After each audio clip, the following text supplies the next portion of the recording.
Olá, a gente segue agora com as principais notícias aqui da Serra. O Itamaraty confirmou a morte do morador de São José dos Ausentes, Douglas Búrigo, durante o confronto na Ucrânia. O Ministério das Relações Exteriores disse que o translado do corpo é decisão da família e que não há previsão orçamentária para o pagamento com recursos públicos. Douglas tinha 40 anos e foi à Ucrânia ajudar a população civil em serviços humanitários. Ele teria sido morto durante um bombardeio. O Itamaraty reforçou o pedido para que brasileiros não vão até a Ucrânia enquanto não houver condições de segurança no país.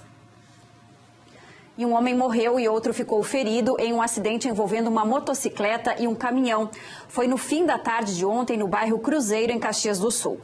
Segundo a Brigada Militar, a moto teria batido na traseira do caminhão enquanto o veículo estacionava. O piloto morreu no local. O passageiro foi socorrido e passa por exames no Hospital Pompeia. Em Vacaria, um homem foi morto a facadas ontem à noite. Segundo a Polícia Civil, Cristiano Borges dos Santos, de 47 anos, foi atingido com vários golpes, logo depois de deixar um estabelecimento comercial no bairro Franciose. Ainda conforme os investigadores, o autor do crime seria vizinho da vítima e fugiu do local. Os dois já tinham discutido anteriormente. A partir de hoje tem mudança na confecção das carteiras de identidade. Municípios do interior do estado voltam a ter atendimento por ordem de chegada. A mudança ocorre em razão do fim das restrições legais impostas pela pandemia. O objetivo é agilizar o atendimento, já que as ausências aos horários agendados chegam a 30% em alguns locais. A partir de hoje, a confecção do documento nos municípios de Garibaldi e Vacaria passa a ser apenas por ordem de chegada. Já em Caxias do Sul e Bento Gonçalves, os atendimentos passam a ser por ordem de chegada e também por agendamento online. Mais informações você encontra no G1 RS. A partir de hoje também tem mudança na vacinação contra a Covid em Caxias. A segunda dose de Coronavac passa a ser oferecida apenas nas terças e quintas, nos postos que atendem até às 7 da noite. A medida é para evitar o desperdício, uma vez que a vacina não vai mais ser produzida pelo Instituto Butantan. As demais vacinas seguem disponíveis nas 19 UBSs que aparecem na tela. Quem tem 18 anos ou mais também pode se vacinar de graça contra a Covid em uma das 4 farmácias parceiras que aparecem na tela, até às 5 da tarde. Elas aplicam segundas doses, com exceção da Coronavac, e doses de reforço, exceto da Janssen. A economia caxiense terminou o mês de maio com resultados positivos. Os dados foram divulgados ontem à tarde pela Câmara de Indústria, Comércio e Serviços de Caxias. O desempenho econômico no mês de maio foi 3% superior na comparação com abril. Destaque para o comércio e para a indústria, que cresceram 5%. Já o setor de serviços recuou 2,5%. Vale reforçar que os setores têm pesos diferentes na conta do desempenho econômico. No acumulado dos 5 primeiros meses do ano, os números mostram crescimento de 5,3%. Todos os setores estão com indicadores positivos. Destaque para o comércio, que cresceu quase 10%. 2 consórcios vão desenvolver modelos para a ocupação do complexo da antiga Maesa, em Caxias do Sul. Os grupos foram apresentados ontem à tarde e têm 180 dias para a conclusão do trabalho. Os projetos incluem diagnóstico e estudo de demanda, análises de engenharia e arquitetura, operação, viabilidade econômica e financeira e plano jurídico. Os estudos devem ser apresentados até o dia 12 de dezembro. E uma solenidade realizada ontem marcou a troca do comando da Brigada Militar aqui na Serra. O coronel Márcio José Rosa da Luz assumiu a função de comandante regional de polícia ostensiva após a aposentadoria do coronel Alexandre Brite da Silva. O CRPO atua em 66 municípios da região. Intervalo agora. Na volta nós vamos falar sobre o caminho do lixo seletivo. Você vai ver como ele pode ser fonte de renda para dezenas de famílias. Então, recomeço pra gente. E aqui sai o sustento de quase 60 famílias. Nós também vamos trazer dicas de como você pode facilitar o trabalho dos recicladores e aumentar o aproveitamento do lixo. No esporte, tem os desafios do Juventude para se manter na Série A do Brasileirão. O Caxias vai ter reforço para a próxima fase da Série D. E o Esportivo já está mobilizado para o jogo decisivo do fim de semana. Nós já voltamos com todos os detalhes.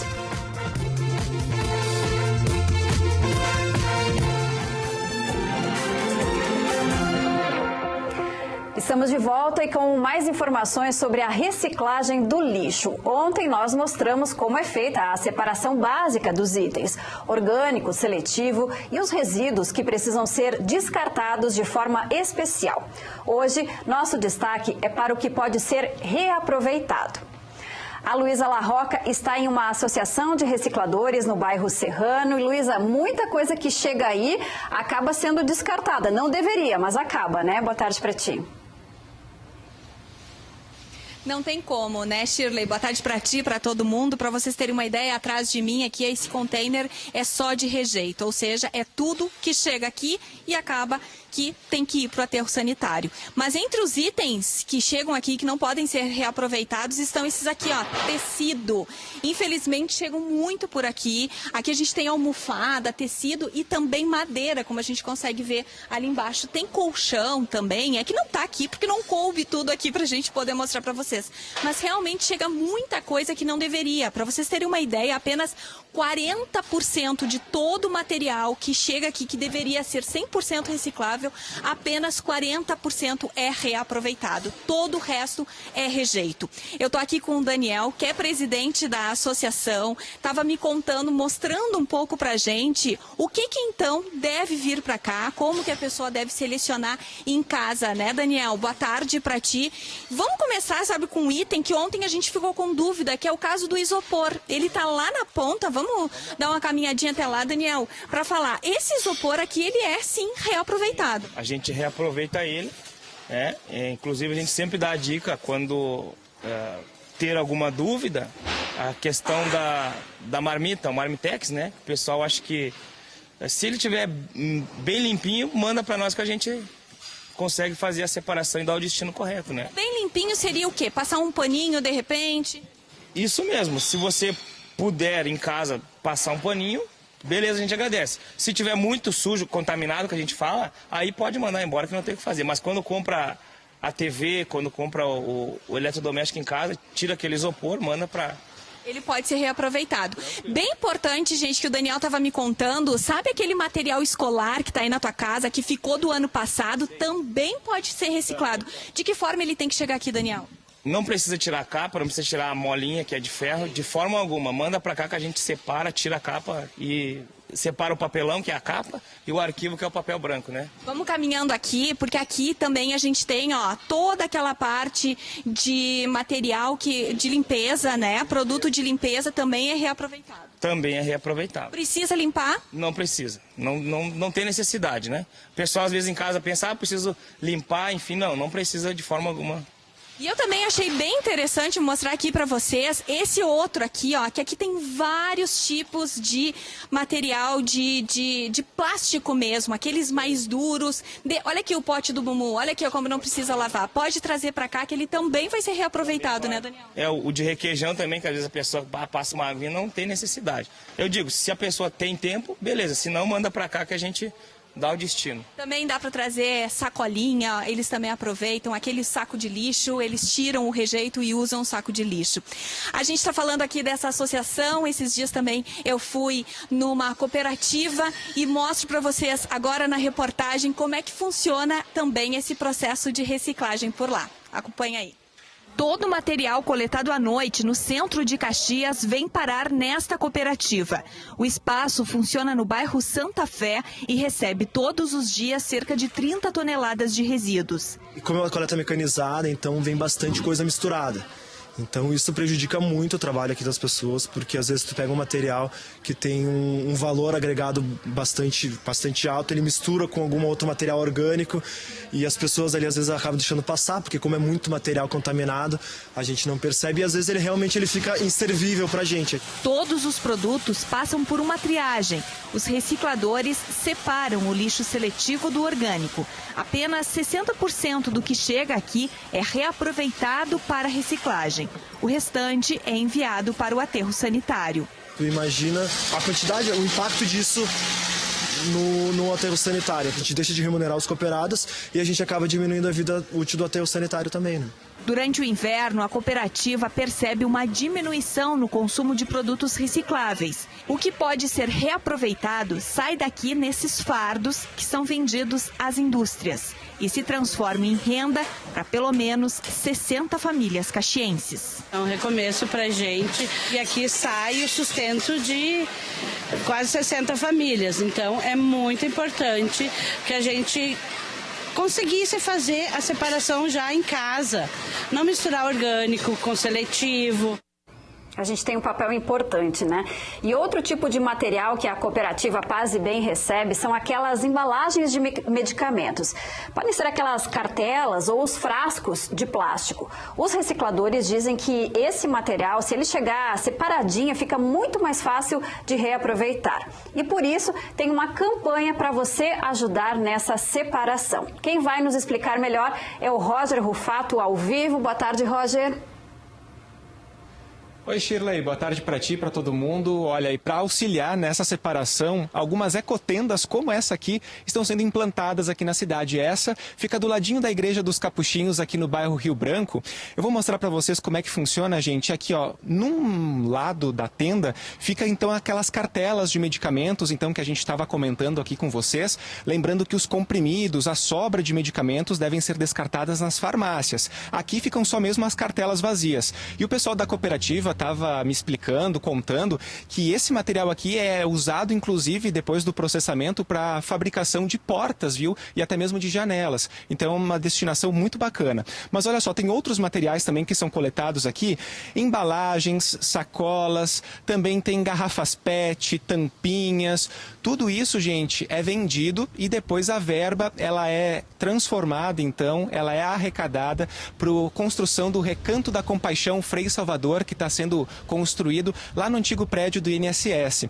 Em 2 meses, já foram arrecadados cerca de R$4 mil a partir desse trabalho aqui de arrecadação da cooperativa. Além desse ponto, que fica então aqui no bairro Rio Branco, do lado da Igreja dos Capuchinhos, tem outros 2 com esse mesmo formato aqui na Secretaria da Educação e também na Secretaria da Saúde, para onde as pessoas então podem estar se dirigindo para fazer então, ajudando aí nesse trabalho de separação e reaproveitamento do lixo. Shirley. Valeu, Roger. Eu já mandei aí minha sacolinha, né, com as embalagens de medicamentos, né? Obrigada aí pelas informações.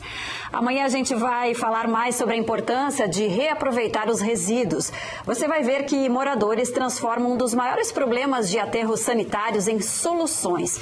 O lixo têxtil vira matéria-prima para a fabricação de roupas que vão aquecer quem tem frio e não tem condições de comprar agasalhos. A ideia também é oportunidade de fonte de renda. É a sustentabilidade aliada à geração de emprego. Amanhã a gente conta mais.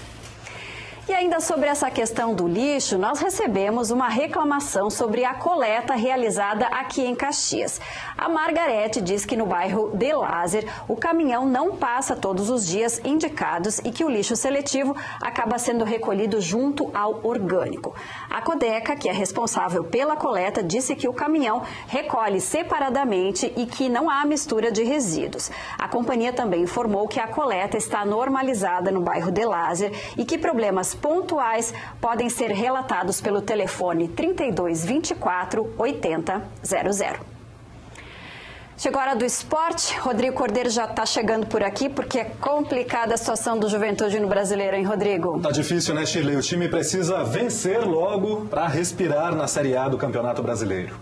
O momento delicado é reforçado pelos números da equipe. O Juventude segue com a pior defesa e também é o que há mais tempo não vence.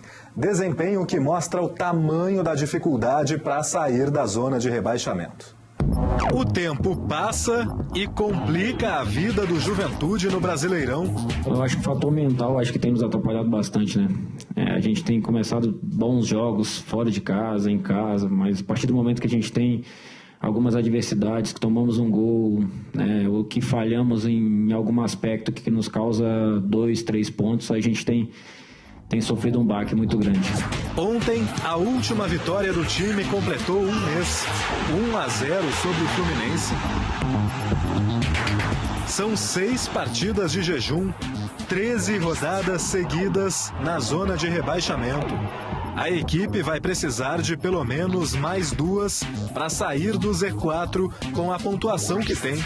Desde que o brasileiro passou a ter 20 clubes, a projeção para evitar a queda varia de 44 a 46 pontos.